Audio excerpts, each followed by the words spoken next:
Welcome to this new video of an in-depth exploration of how the MotoGP grid takes shape and the dynamics behind the teams. Today, we're delving into the fascinating world of how these teams are formed and what sets them apart. The same concept is valid for FIM World Superbike Racing Championship. If you wonder about the differences between MotoGP and World Superbike Racing Championship, please click on the top right corner of your screen and check out our video explaining the difference between the two championships. It's important to understand that the MotoGP grid typically consists of around 20 to 21 riders. Occasionally, we also see wildcard entries for specific races during the season. Now, let's dive into the heart of the grid, the factory teams. In 2023, 5 prominent motorcycle construction companies are actively involved in MotoGP: Ducati, KTM, Aprilia from Europe, and Honda and Yamaha from Asia. These manufacturers enter MotoGP not only for the thrill of racing but also to showcase their technological advancements and engineering prowess. Each of these manufacturers has its own official or so-called factory team. These factory teams are directly supported from the manufacturing factory, granting them access to the very latest in technology and the best engineers in the business. Additionally, factory teams often have their own set of sponsors, companies eager to have their name proudly displayed on the bikes. Now, let's shift our focus to the unsung heroes of the MotoGP world, the private teams. What exactly is a private team? Well, a private team is typically established by an entrepreneur or a group of individuals, and they secure sponsorship directly for the team or even for specific riders. Some sponsors come to the team with the rider, which also is a help for the team. Private teams often acquire or, in most cases, lease bikes from the manufacturing teams for the season. These bikes are usually from the previous year, so they might not have the absolute cutting-edge technology. However, under certain conditions and agreements, a private team could receive a factory bike.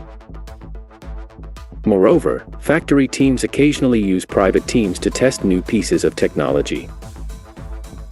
This helps prevent risking a factory rider's entire season in case an update doesn't perform as expected, but on the other hand, sometimes these updates are a helping hand for a private team rider to perform more competitive. It's important to note that private teams have a more limited number of engineers compared to factory teams. Some of these engineers are directly provided by the manufacturing factory, meaning they operate with fewer resources. Now, here's the exciting part: rider selection. All these teams, both factory and private, have the task of hiring riders they believe are best suited to ride their bikes. It's no secret that every rider's dream is to join a factory team. The allure of having access to the latest technology and the best engineers in the business is undeniable. However, private teams with a strong team structure and competitive spirit can sometimes be incredibly competitive, even occasionally outperforming factory teams. Now, let's take a closer look at how the teams are organized for the 2023 MotoGP season. Ducati, one of the frontrunners in the championship, boasts its official team known as the Ducati Lenovo team. On the other hand, private teams that utilize Ducati's highly competitive bikes include Gresini Racing Team, Prima Pramac Racing, and the Muni VR46 Racing Team, which is owned by none other than the legendary MotoGP 9-time world champion, Valentino Rossi.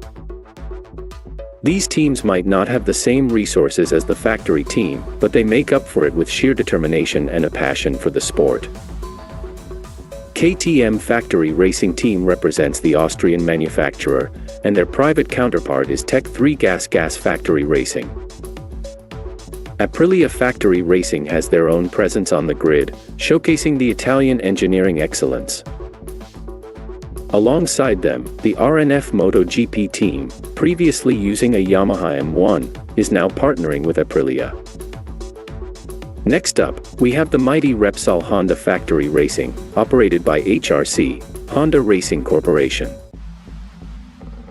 Their bikes have been a force to be reckoned with, and they are backed by the full support of the Honda factory.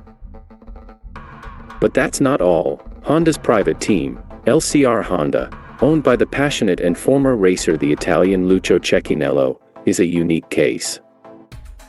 This team operates with two different sponsors for individual riders, adding a distinctive touch to their presence on the grid. Usually a team has identical-looking bike, except the rider's number.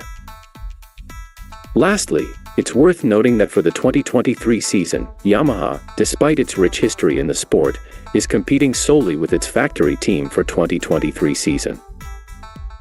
Let's not forget the crucial role sponsors play in the world of MotoGP or motorsports in general. While factory teams benefit from direct funding from the manufacturers and their sponsors, private teams rely heavily on sponsors to make their racing dreams a reality. Sponsors can be individuals, corporations, or even small businesses passionate about motorcycle racing. They provide the financial support needed to lease bikes, pay riders, and cover the operational costs of the team. The presence of sponsors on the bike's livery is not just for aesthetics, it's a testament to the financial backing that keeps these teams on the track. In return, sponsors gain exposure and brand visibility to a global audience of dedicated MotoGP fans. Factory teams, despite their technological advantage, face immense pressure to perform. Their manufacturers invest heavily in them, and expectations for race wins and championships are sky high. On the other hand, private teams, with their leaner budgets, must find creative ways to stay competitive. This often leads to resourcefulness and determination that can yield surprising results. Remember that the grid is a complex tapestry of factory and private teams, each with its own unique story and challenges. It's the synergy between these teams, manufacturers, riders, and sponsors that makes MotoGP and other racing events the thrilling sport we all love. That wraps up this extended episode of Inside the Paddock. If you want to share your thoughts on this topic, please drop a comment below. And remember to hit the like and subscribe button. As always, stay tuned for more exciting insights into the world of motorsport. Thanks for joining us today, and until next time, ride safe.